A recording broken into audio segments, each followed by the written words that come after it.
A paz do Senhor, amados, mais uma vez aqui, Pastor Wallace Kandahar. Não fale rápido demais, senão vai falar em línguas. Oh, glória! Então, amados, estou aqui com a parte da bibliologia, parte 4. Estamos aqui convidando o pessoal, esperando ele. Como sempre, dou 5 minutinhos. Hoje vamos ver os critérios da avaliação dos livros, como foi que foi colocado na bibliologia. Falamos que temos que saber como foi a avaliação para dizer que os livros são confiáveis e tudo mais, né? Devemos entender que teve critérios. Vimos que o cânon tem as suas regras firmes. É uma regra de medir. Hoje vamos ver que essa regra de medir, como é usada, né? No terceiro vídeo falamos sobre o que é cânon. E agora, isso serve para a Bíblia Católica também, tá certo? A Bíblia Evangélica é a Bíblia Católica, Vulgata Latina e todos os demais. Só que, como eu falei no terceiro vídeo, a Igreja Católica, ela adicionou, depois do descobrimento do Brasil, certo? No ano de 1546, você sabe que foi em 1500 o descobrimento, né? A invasão, historicamente falando, já tinha gente, né? Os índios, mas nós chegamos com capital, então, né? Manda por causa disso. Então, é uma coisa desigual, certo? Mas tem só uma pessoa que pode mudar esta realidade, Deus. Mas, voltando para a matéria, é uma maneira de dizer que não foi injusto, né? Não foi porque quiseram. Detalhe, há igrejas hoje na atualidade que querem usar o termo geral para dizer que só eles, são a igreja, certo? Uma das palavras é católica e universal, certo? Então, não são, certo? A igreja foi a que Cristo profetizou e permanece dos seus ensinos e não nas tradições, certo? Só a tradição, não.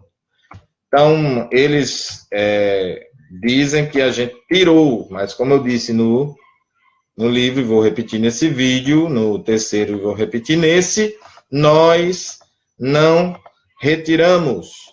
Eles que adicionaram porque não tinha e eles colocaram. É tanto que são chamados de deuterocanônicos, os adicionais, livros deles, certo? São chamados de deuterocanônicos. É o livro de Macabeus, 1ª e 2ª Macabeus, é o livro de Tobias, Judite, livro de sabedoria, que por sinal condena a idolatria. Não sei por que eles ainda continuam sendo, né? Porque querem, porque o livro de sabedoria condena, no capítulo 13. Por que, pastor Wallace, você sabe disso? Porque eu li a Bíblia Católica toda. É uma Bíblia. Agora, tem tudo que tem na da gente, certo? Só que tem coisas adicionais. E tem umas tendências, como as palavras para oração, algumas aparecem reza, certo? Então, aparecem esses detalhezinhos aí, né? São curiosidades que eu estou dando a vocês, enquanto eu convido o pessoal aqui, vão dando as curtidas, os joinhas, os legais, vão logo comentando alguma pergunta sobre a matéria de hoje, os critérios hoje, né? Que a gente vem, escolhi o Salmo hoje, o Salmo de número 12, se eu não me engano, né? Deixa eu ver aqui. O Salmo de número 12, versículos 6 e 7, né? Então, o Salmo de número 12 está perfeitamente enquadrado, né? Que diz: as palavras do Senhor são puras, são como prata purificada num forno, 7 vezes refinada. Senhor, tu nos guardarás seguros, e dessa gente nos protegerá para sempre, né? Então, como é que Deus protegerá os seus ungidos? Só de maneira protetiva? Não, também informativa, né? A proteção ali é geral.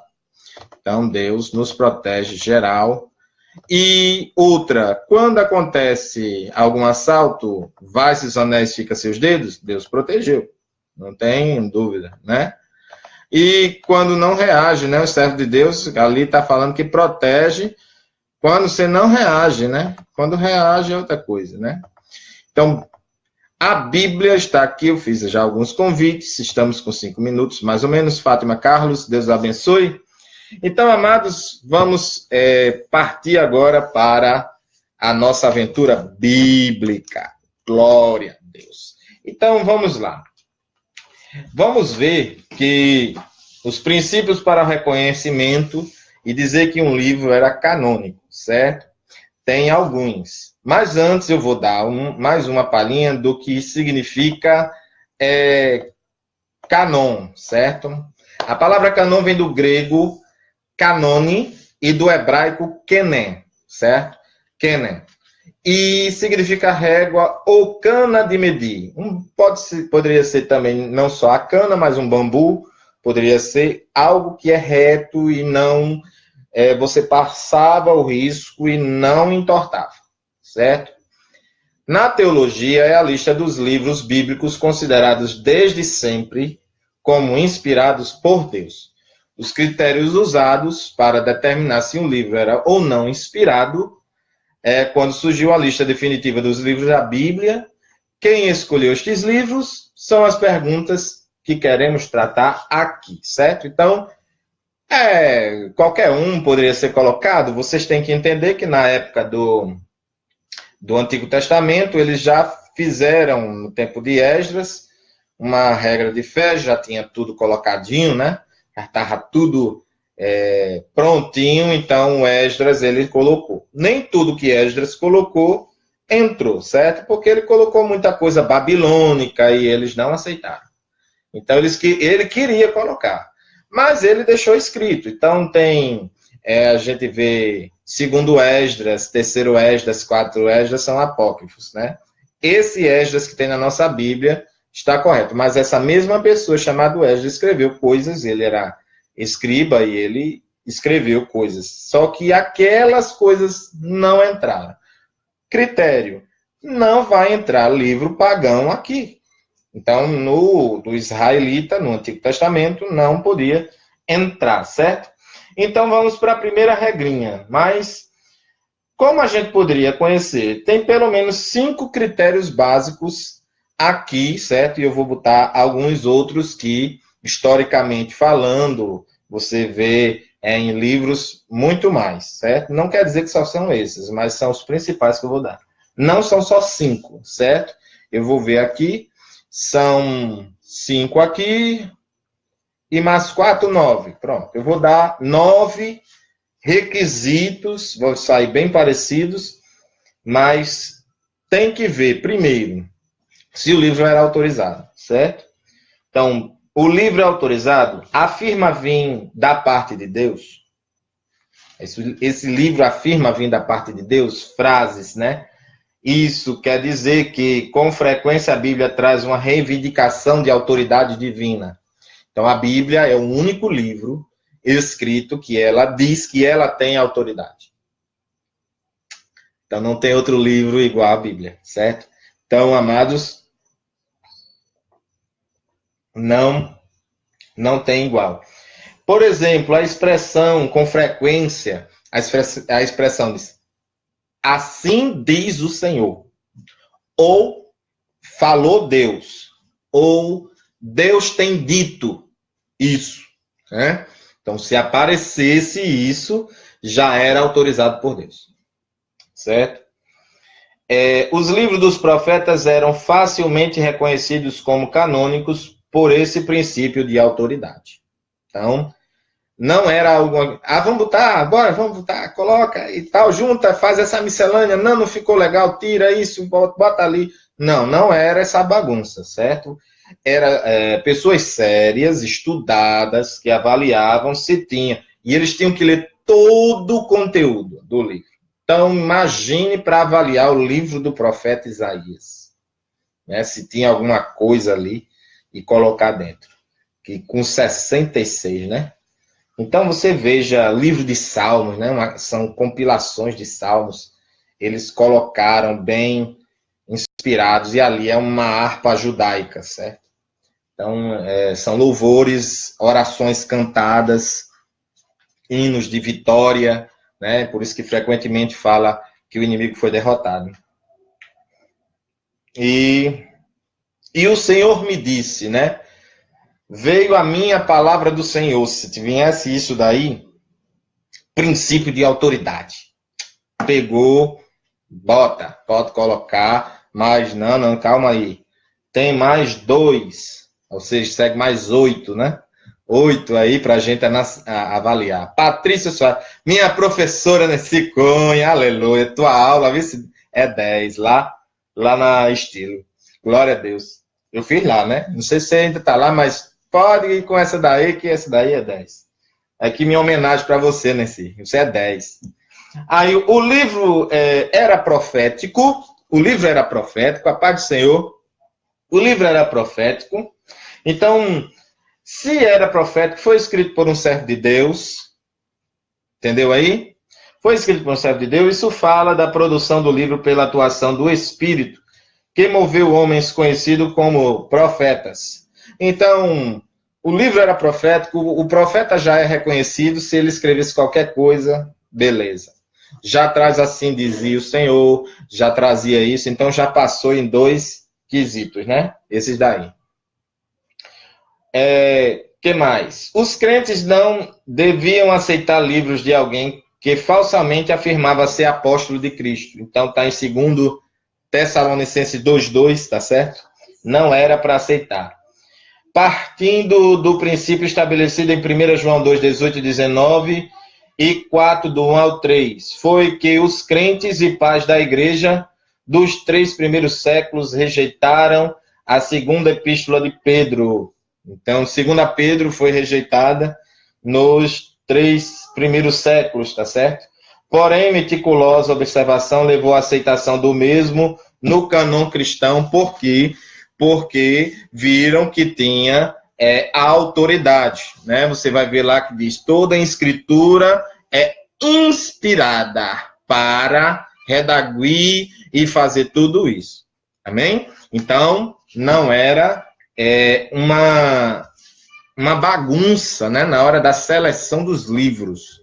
Então, esta coisa que muitos querem forçar a opinião hoje, antigamente não era não, porque primeiro, Deus castigava na hora e eles tinham um temor muito grande.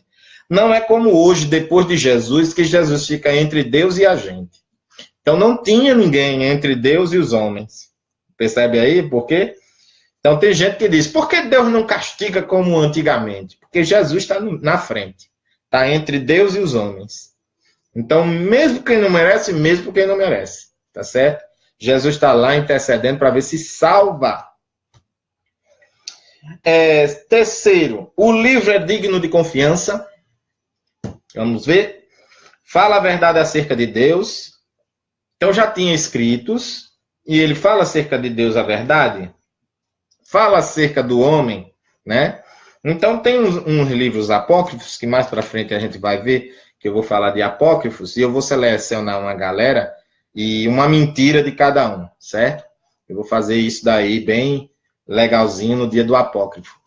Porque, amado, nem tudo de um livro apócrifo você tirava e jogava no mato. Mas se o livro tivesse alguma mentira, dizer que Jesus com 5 anos fez passarinho de barro, tocou e ele saiu voando, e por que não continuou?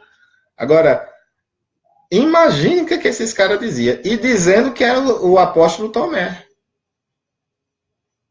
Entenderam, amado? Então, se dissesse que era alguém, um servo do Senhor, e tivesse aquela comprovação, entrava. Então, a igreja, eu não vou dizer católica, porque católica é uma palavra para a igreja geral, igreja espiritual, certo? Eles pegaram como se fosse deles, mas não é.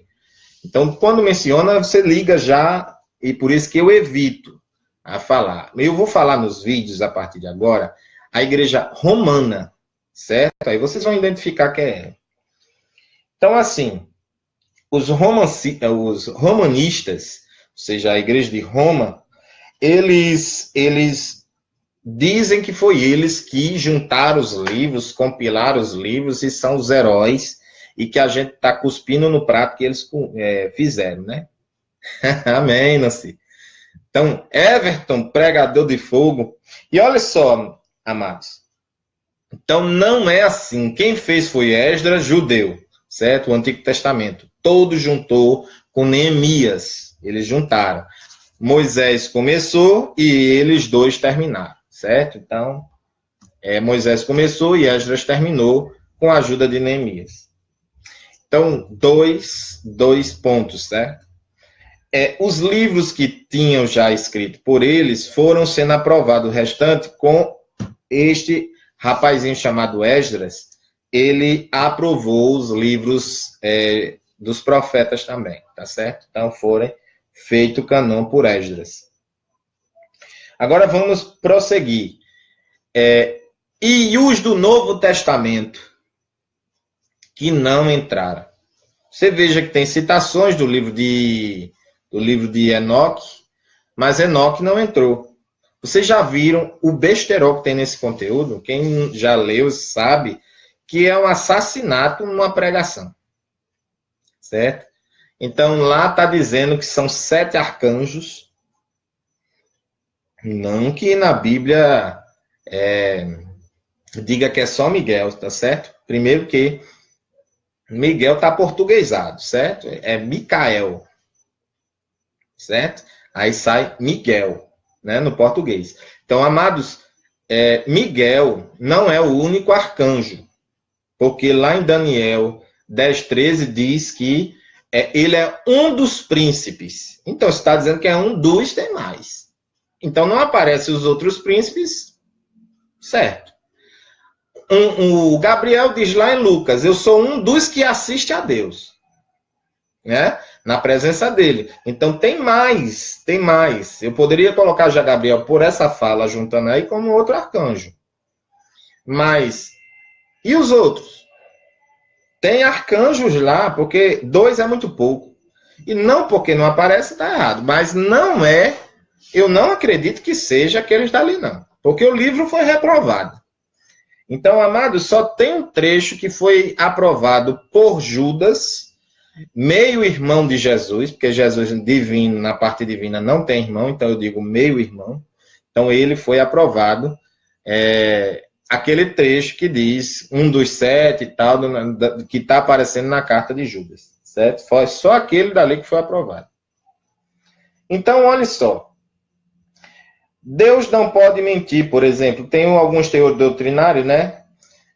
Factuais ou doutrinários que não podem ter sido inspirados por Deus. Por exemplo, Deus não pode mentir, as palavras do Senhor não podem ser verdadeiras e incoerentes ao mesmo tempo. Então, tinha que ser prego batido, ponta virada, as palavras de Deus. Então, se Deus falou e não se cumpria, não foi Deus que falou. Entendeu? Os crentes que receberam o apóstolo Paulo em Bereia aceitaram os ensinos de Paulo e pesquisaram as escrituras para verificar se o que o apóstolo estava falando realmente procedia daquela forma. Então, não é porque um pastor é um homem de Deus que você não vai verificar na Bíblia aquela pregação. Inclusive, tem pregadores que inventam coisas que só o sangue. Em vídeos no programa Afinados com a Palavra, no canal do YouTube lá, vocês vão ver um homem com uma espada assim, para a gente afinar-se com a palavra. Vocês vão ver periodicamente eu dizendo, e um das que está fazendo mais sucesso é a tal da Jezabel, que eu digo que a Jezabel do Apocalipse não é a Jezabel lá do Antigo Testamento. Que a Jezabel do Apocalipse, ela era imoral, certo? Levava muitas pessoas à imoralidade, mas a Jezabel de lá do Antigo Testamento, ela não fazia isso, ela era assassina, né? Então, dizer que é melhor você dizer uma Dalila, então, do que dizer que uma Jezabel só porque usa maquiagem, porque a outra não tem prova no Apocalipse, que ela usava maquiagem, né? A que realmente era imoral, né? E a princesa, ela botou maquiagem e morreu. Ela se preparou para a morte. Na verdade, a maquiagem foi um preparo para a morte. E não meramente vaidade, prostituta porque colocou uma maquiagem. Isso é uma pregação antiga, né? De uma determinada denominação que defende uso e costume. Então, isso daí não vem ao caso. Mas outro é o do que Elias não foi na carruagem de fogo. Então tá lá também, vocês podem ir lá e conferir. Pregadores do Evangelho Genuíno lá no YouTube. Então, amados, aqui o que acontece? Você veja que eles foram, tá em Atos 17 e 11, eles conferindo o que Paulo falava. Eles não estavam desmerecendo Paulo, eles estavam dizendo, eu vou conferir todas as palavras que você falar. Alguns livros canônicos foram questionados com base nesse mesmo princípio. Por exemplo, a Epístola de Tiago parecia contradizer o ensino de Paulo, que Paulo diz que é só pela fé, e o Tiago diz que não, tem que ser as obras, também tem que ter as obras de fé, Então, parecia contradizer a respeito da justificação pela fé e nunca pelas obras, até que a compatibilidade essencial entre os autores se comprovasse. A carta de Tiago foi questionada por alguns estudiosos, inclusive o Lutero, ele disse que não era para ler. Foi, até chegar-se em um consenso de que não tinha nada a ver com isso. Não foi diferente com a Epístola de Judas, pelo mesmo fato de ter citado os livros pseudepígrafos, ou seja, livros não confiáveis. Ele inventou de citar, como eu acabei de dizer, Então tem mais aqui, alguns, vão ser em torno, não de 9, mas de 11 quesitos. O livro é dinâmico, Tem que ver se o livro era dinâmico. Possui o poder de Deus que transforma a vida, Então, tinha que ver se tinha o poder de Deus. E você acha que eles iriam aprovar se tivesse esse roda-roda falso que você vê assistindo um vídeo, sou totalmente a favor do poder de Deus. A Bíblia fala que Paulo disse, não só vim com sublimidade de palavra, mas em poder de Deus. Tem o poder de Deus na vida do crente. Mas quando você coloca uma música e ele só roda na música, você entende que não é poder de Deus, é emocionalismo, tá certo? Então, tem pessoas que ficam aguardando, fica com a mãozinha e a mão só faz assim quando está na música. Parou a música, ele para a mãozinha. Então, você sabe que ali ele não tem unção, coisa nenhuma, Refere-se assim na capacidade do texto de transformar vidas em Hebreus 4:12, que é a espada, que está mais afiada, que é a espada de 2 gumes. O apóstolo Paulo revelou-se com habilidade dinâmica nas escrituras sagradas, essa implica como um todo. 2 Timóteo 3:16-17. Pedro se refere ao poder da evangelização e edificação cristã da palavra, está em 1 Pedro 1:23 e 1 Pedro 2:2. O pensamento majoritário aqui era que o conteúdo falso jamais liberta, certo? Só a verdade possui o poder de libertação. Então, não é princípios fracos, aqui são princípios fortes, entendeu? Então, o que é poder de Deus na vida do crente, eu posso dizer com provas depois, porque aqui a palavra já é o que santifica.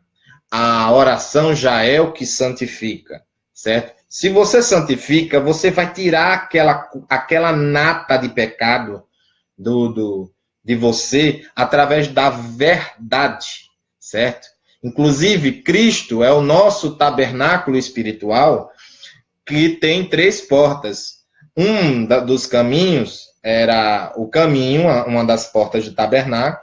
O outro era a verdade e outro é a vida. Jesus disse, eu sou o caminho, a verdade e a vida. Então, você veja que Jesus era os 3, Então, ele quis dizer, eu sou o tabernáculo espiritual, eu sou o véu. Então, quando diz o véu se rasgou, foi na cruz. Entendeu aí?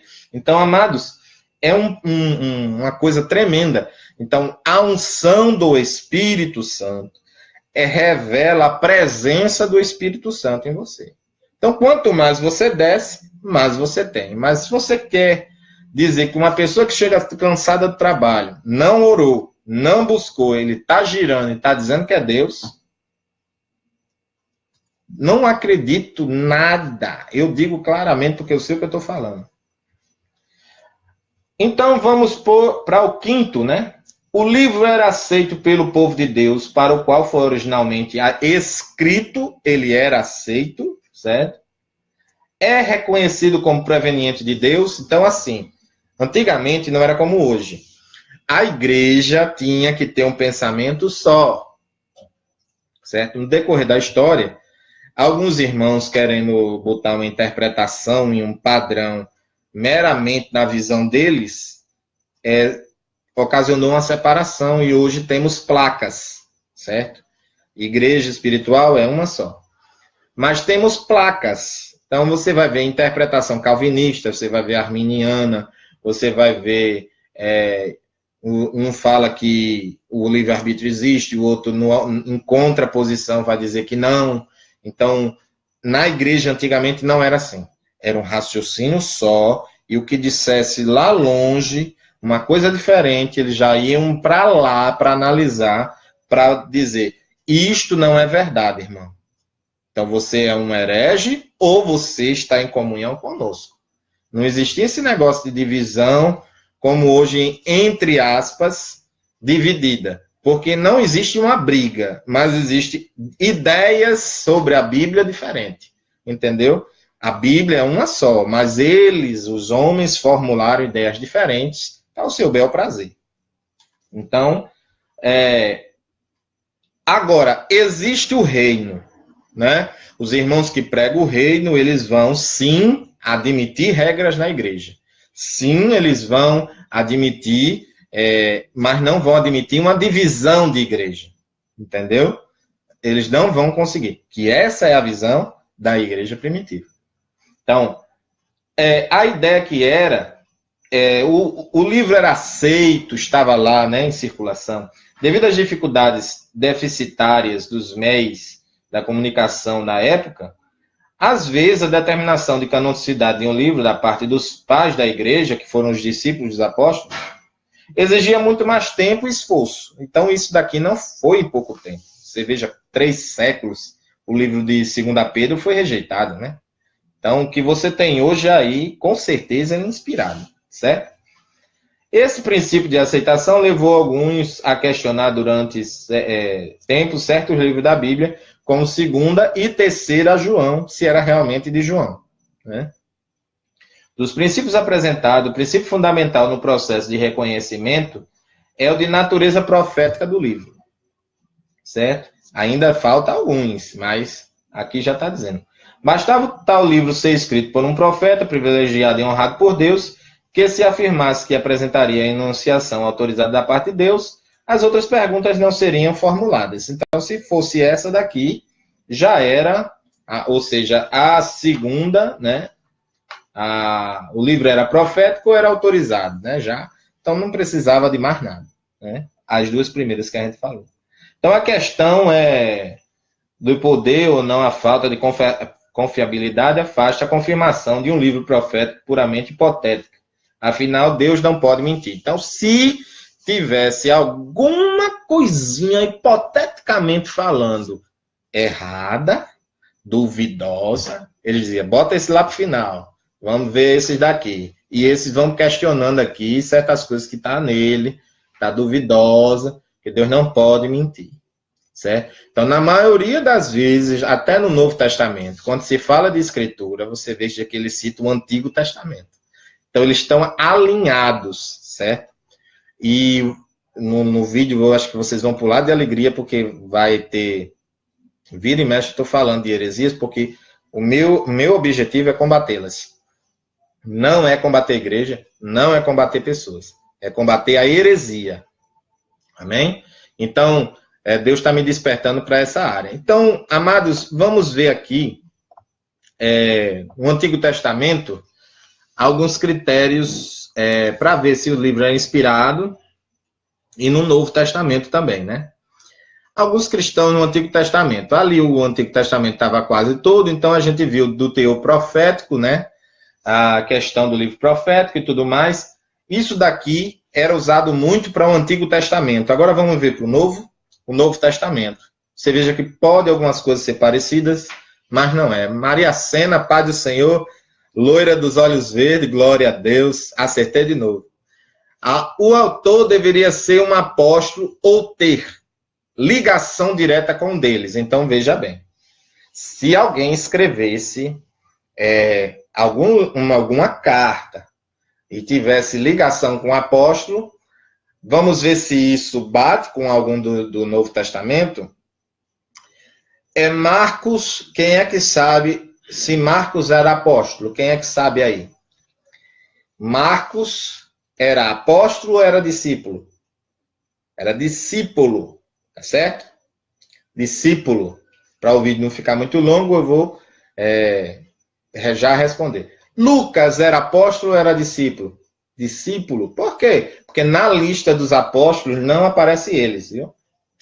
Agora, na história da igreja, eles foram muito importantes, porque Marcos escreveu um dos evangelhos e Lucas escreveu 2. Ele escreveu Lucas, o evangelho segundo escreveu Lucas, e ele escreveu Atos dos Apóstolos.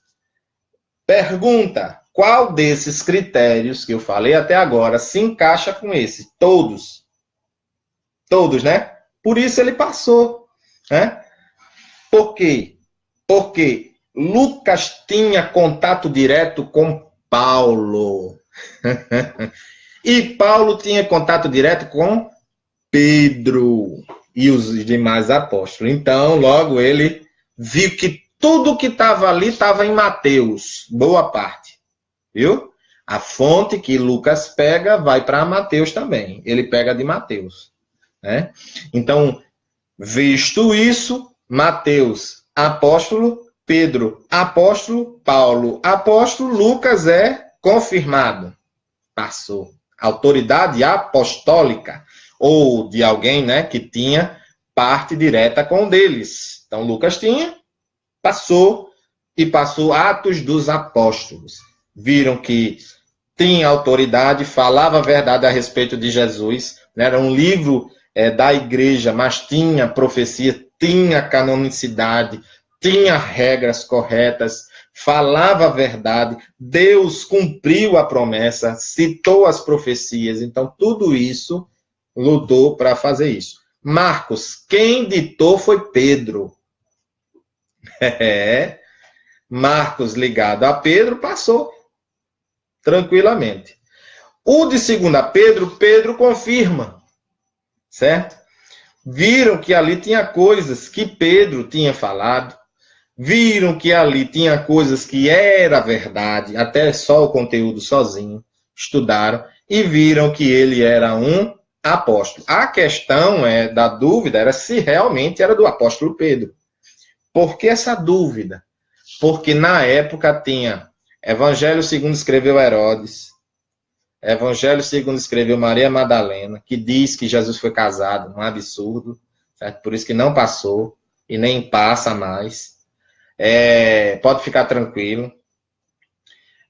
Mas os apócrifos não são livros proibidos, são de uma falsa inspiração, entendeu? Você pode ler, mas não acredite que aquilo é para aplicar na sua vida. Ponto.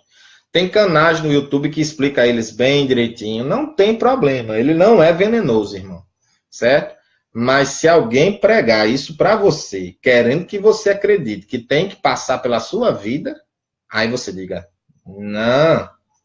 Pastor lá explicou na aula de bibliologia que esse livro aí é de falsa inspiração. Diz, aonde foi? E como é que você pega eles? Você manda ele citar o livro. Se não estiver na Bíblia, amados, não receba como verdade. Amém? Se não estiver na sua Bíblia, como não estiver na minha, não aceite como verdade.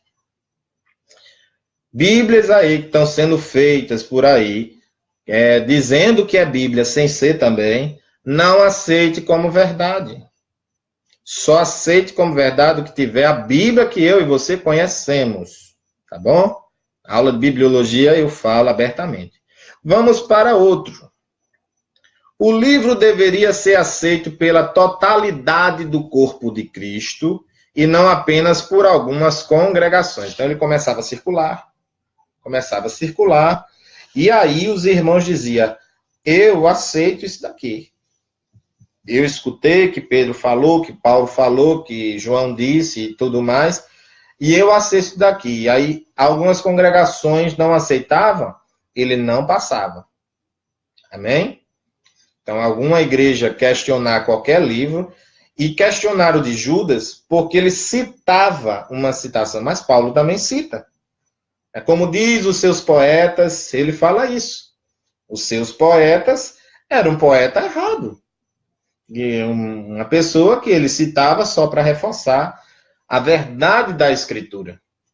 Isso mostra que não é porque deu uma citação que você vai seguir, né?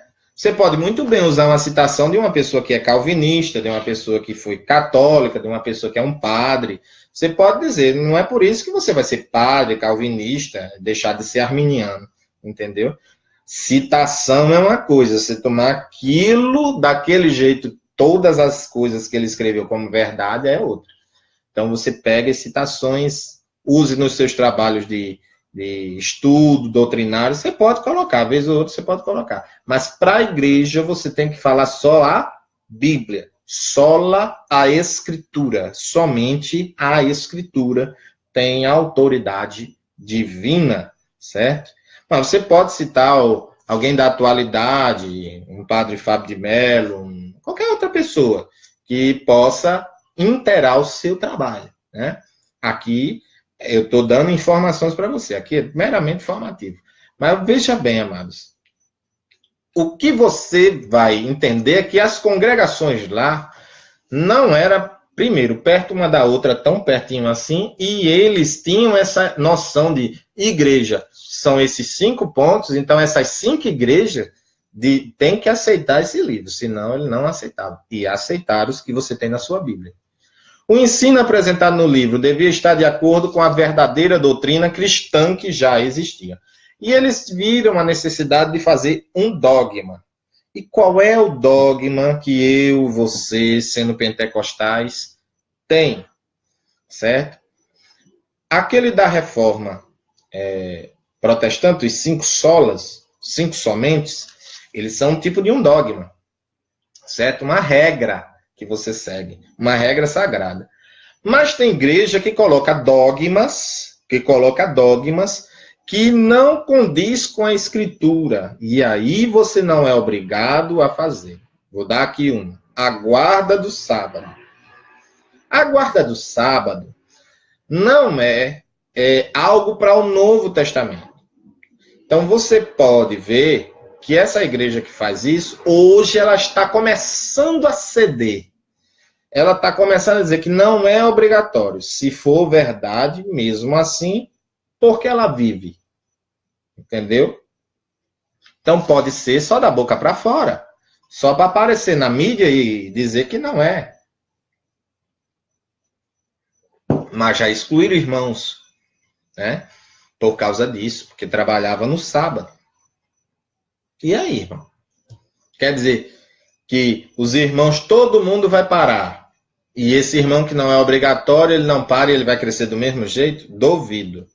Tá certo? Então, tem outros aí, né? O livro deveria conter ensinos morais e espirituais que evidenciavam a obra do Espírito Santo. Para o livro ser aceito, precisava preencher todos estes requisitos que eu falei, tá certo? Se faltasse um, era desconsiderado. Amém?